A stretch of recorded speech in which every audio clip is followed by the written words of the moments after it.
Thank you, Ceann Comhairle. Taoiseach, next Saturday there will be a walk a mile in Ronan and Katie's shoes to lobby for the return of Ronan and Katie's discretionary medical card.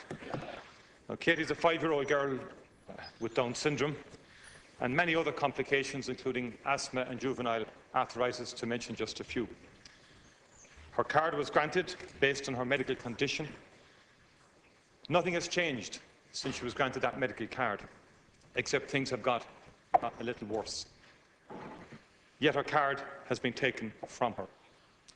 And her mother, Jackie Connolly, has been campaigning in relation to this case, and it illustrates the appalling impact that the change in policy in relation to discretionary medical cards has had on very sick children.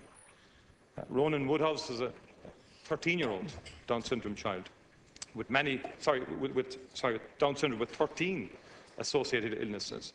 Lost his medical card, which he's had since his birth in 2005. 2005. Was refused last February. Why? Someone said that there was no undue hardship involved here. His mother was outside the Fine Gael Ardèche. You said you would meet her. That hasn't happened.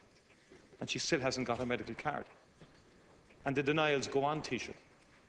The Minister says, you said yourself to me, I've been raising this for months, and you said to me that any person who deserved a medical card would get a medical card. And Taoiseach, that's fundamentally untrue. And the statement by the Minister that there's been no change in policy, but only the application of probity, is as skewed a statement as I've ever come across, and a statement designed to hide the truth. Because Minister Alex White, in reply to a parliamentary question, has said that from 1st of January this year to October, over 10,000 discretionary medical cards, 10,000, Taoiseach, have been taken from people. Thank you. And by definition, Taoiseach, these are very sick people, very sick children with significant conditions, rare conditions, and sick adults as well. Thank you, Deputy. Now, how long must it go on, Taoiseach, the denials of any change? Will you accept that there's been a fundamental change in relation to the policy as applied to the allocation of discretionary medical cards? And that change has resulted in extraordinary hardships being visited upon families and people who deserve much, much better. Thank you. At this stage, Taoiseach, having brought this up for 6 months, I'd say shame on you and the government for not accepting what people from all sides of the House have been saying to you for so long and doing nothing about it, but just giving us empty, meaningless rhetoric that does not in any shape or form accord with the reality on the ground. Well, first of all, there has been no change in the policy that applies in respect to medical cards. Nobody is entitled to a medical card automatically. The problem that we've had in this country for so long was that different health areas allocated medical cards on different criteria. Everybody is now treated equally starting off here. So nobody is entitled to a medical card automatically. Clearly, Deputy Martin, if an issue arises where a parent or parents or whoever are in excess of the guidelines laid down, it is then that the discretionary element comes into play. I had a case last week of a claim for a medical card, just several thousand over the limit every week, not just in the year, but every week.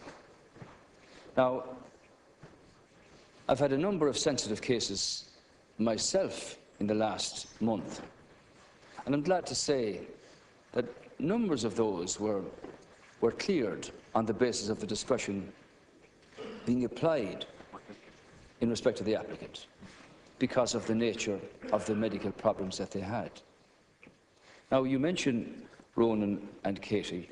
You mentioned that I think you said Ronan has 13 illnesses. As I understand this, the director of the HSE has met with Ronan's mother on 2 occasions. I don't have the details of the child's problems or the child's illnesses. I can understand the frustration that applies here. Now, you asked me the question, and you're entitled to ask me the question. Is this child entitled to a long-term illness card? Is the child entitled to an appliances and aids facility for the provision of services that the child might need, as distinct from an illness or a determination based on the discretion? But to give you an answer to your question, I'd need to have the facts in front of me here.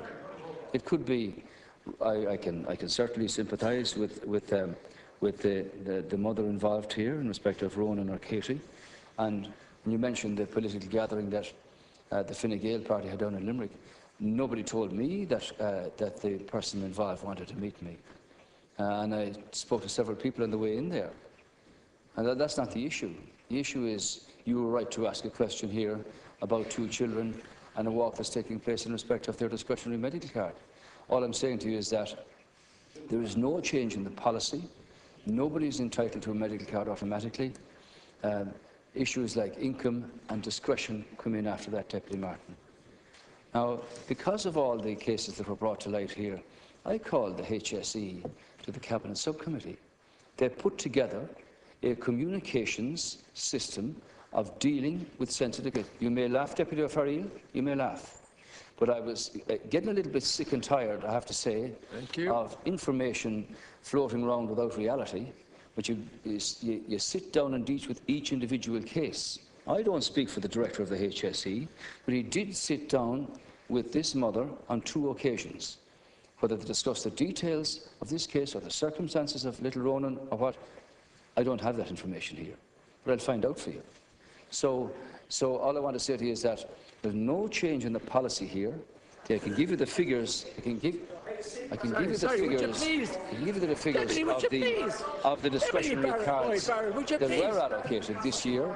20,000 new cards allocated on that same discretionary basis.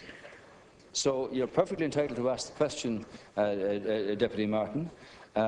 And the point is that in many of these cases, where a determination is made on discretion, the child or the person involved might well be entitled to a long-term illness card, which gives them aids and appliances and facilities for what their particular requirements are. So I'm sorry I can't give you, a more comprehensive answer, because I didn't have notice of this, and I don't have the details in front of me of this particular child, and anyway, it wouldn't be fair to outline the circumstances that apply in any individual case in that detail. Thank you. Deputy Martin. Taoiseach, in relation to that specific case, they offer the long-term illness card, but the problem is many of the conditions don't qualify under the long-term illness card. And you could, if you met the person or someone met the person, they could get it sorted. But the point is this, Taoiseach, I use those cases to illustrate. I did about 12 cases 2 months ago, varying in age, conditions, from disabilities across the board, and motor neuron disease and so on. Professor Hardiman in the Bowman Clinic saying she's never written so many letters. Why, Taoiseach? Because there's been a change in policy.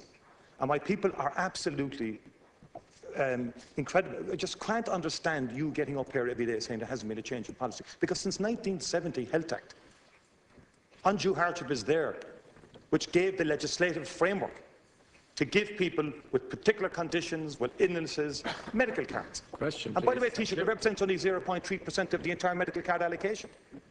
There has been a change in policy based, and you keep on saying, and the Minister keeps on narrowing the gap by talking about financial thresholds. That's where it's back to. The move has been on, Taoiseach, for the last 3 years to get rid of discretionary medical cards out of the system, and it's dressed up and gobbledygook. Only this morning, Taoiseach, I got another case in my office. Please facilitate the chair. A young child. A very, very rare condition. I won't even name it because we barely identified it. Deputy, please. This is a less than 10 people in the world have this condition. What, in the name of God, what kind of a system do we have, or a government has, that takes a card from a child like that? Thank you. Can you answer that, Taoiseach? Thank you. I don't think you can. And what it calls for is to stop all the meaningless rhetoric, the official... Deputy, would you please cooperate? Look, we're talking about giving everybody under 5 a medical card. We could start by giving everybody in this category a medical card. Thank you. Now, that would be a bit of fair play. Before we start giving out to anybody else. This is the leader's question, Deputy. Get a medical card. and people with multiple conditions get a medical card. That is what I'm asking, Taoiseach, for a change in policy. And don't tell me there hasn't been. There has been. I want it reversed, and I want cards restored to these young children and to these adults. Well, bravo, Deputy Martin. Yeah. Bravo. Big talk. Strong talk from Deputy Martin. You're the person who was the Minister for Health who signed the Working Time Directive.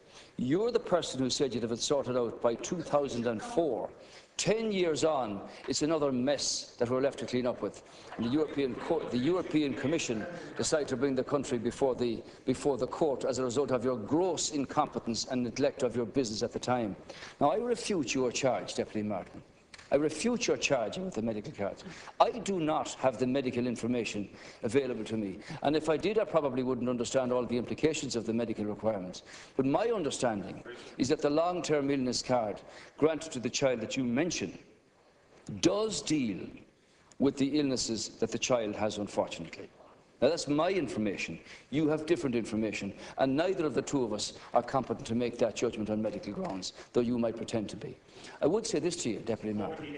If you make a charge that there's been a change of policy here, let me assure you that since the start of this year, 100,000 new medical cards have been granted, of which 20,000 of those are discretionary medical cards. So it ill behoves you, leaving behind you the most unholy mess of a structure, which we now have to change, where 20,000 new discretionary cards were granted this year alone. And the system that I have changed with the communications element of the HSE is to sit down with each individual where something like this is required and deal with it. Waive all the paper you like. Waive all the paper you like. I'm telling you, there is no change in the policy of medical cards being issued. Nobody is entitled to one automatically. Everybody is entitled to have their case properly and compassionately assessed afterwards. Now, either this case that you mentioned is not covered. Well, this is the case you raised. Sorry. This is the case you raised. And you're entitled to raise the case. And you're entitled, unlike your predecessor, who said to me when I raised an individual case that it was too facile an issue to raise. You're perfectly entitled to raise a case. This is the House of Parliament. But my understanding, Deputy Martin, is that the long-term illness card, in respect of the case you mentioned, does cover the medical condition and the medical requirements that the young child has.